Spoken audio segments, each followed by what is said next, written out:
आज से करीब 2.5 साल पहले जब न्यू एजुकेशन पॉलिसी को इंट्रोड्यूस किया गया था तो उसमें कहा गया था कि जिन राज्यों में हिंदी नहीं बोली जाती है उन राज्यों में माध्यमिक शिक्षा परिषद यानी कि क्लास 8 तक के स्टूडेंट्स के लिए हिंदी पढ़ना कंपलसरी हो जाएगा। लेकिन इस चीज के लिए तमिलनाडु जैसे राज्यों में पॉलिटिकल पार्टीज के द्वारा इसका कड़ा विरोध होने लगा, जिसके बाद इस पॉलिसी में चेंज करके ये कहा गया कि जिन राज्यों में हिंदी नहीं बोली जाती है उन राज्यों में हिंदी लैंग्वेज को तीसरे ऑप्शन के रूप में देखा जाएगा। जैसे तमिलनाडु में तमिल, इंग्लिश और हिंदी।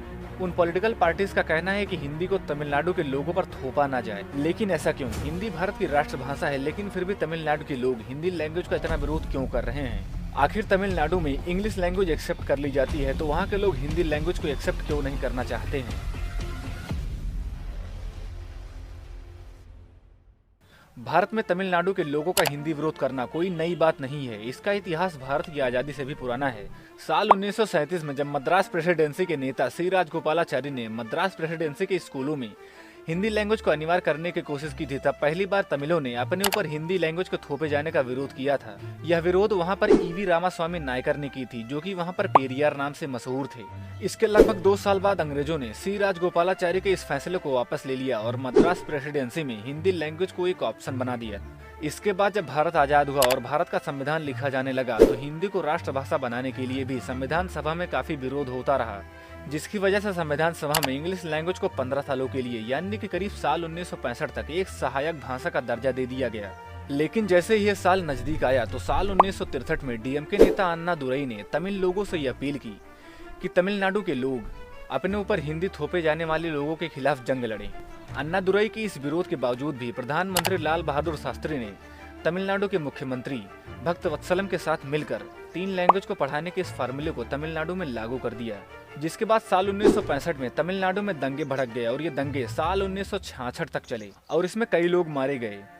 हिंदी विरोध के इस आंदोलन को इंदिरा गांधी ने काफी सीरियसली लिया और साल 1968 में एक लैंग्वेज एक्ट को पारित किया, जिसकी वजह से ये आंदोलन रुका। दोस्तों, ये बात रही हिंदी विरोध के इतिहास की।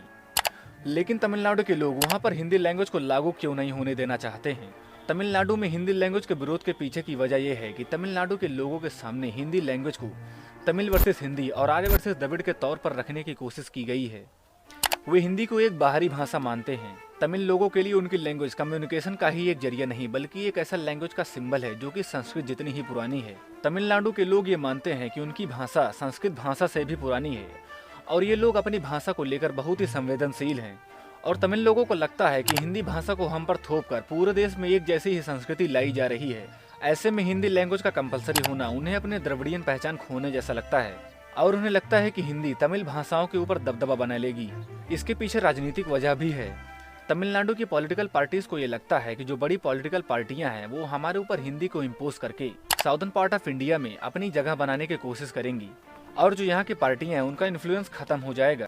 वहाँ के ज्यादातर लोग नेटिव लैंग्वेज को ही बोलते हैं और उनमें से कुछ लोग इंग्लिश को भी अच्छी तरीके से जानते हैं,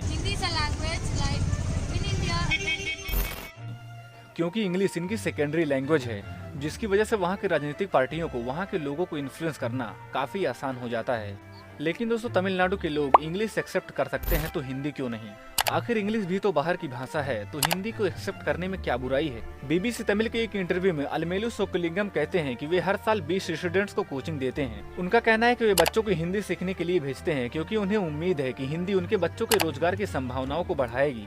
और ऐसा है भी क्योंकि जो तमिल भाषा है वो सिर्फ एक ही राज्य में बोली जाती है, यानी कि वो एक रीजनल लैंग्वेज है।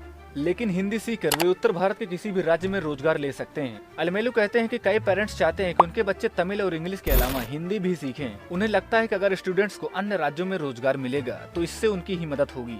वो यह भी सोचते हैं कि उनके बच्चे उन लोगों से भी हिंदी में बात कर सकते हैं जो अन्य राज्यों में इंग्लिश नहीं समझते हैं। तो दोस्तों, वीडियो अगर इन्फॉर्मेटिव लगी हो तो वीडियो को लाइक करना ना भूलें और अगर आप हमारे इस काम को सपोर्ट करना चाहते हैं तो सब्सक्राइब का बटन दबाना मत भूलिएगा। और आप यहाँ क्लिक करके ये जान सकते हैं कि भारत में सरकारी स्कूलों की हालत इतनी खराब क्यों है। जय हिंद।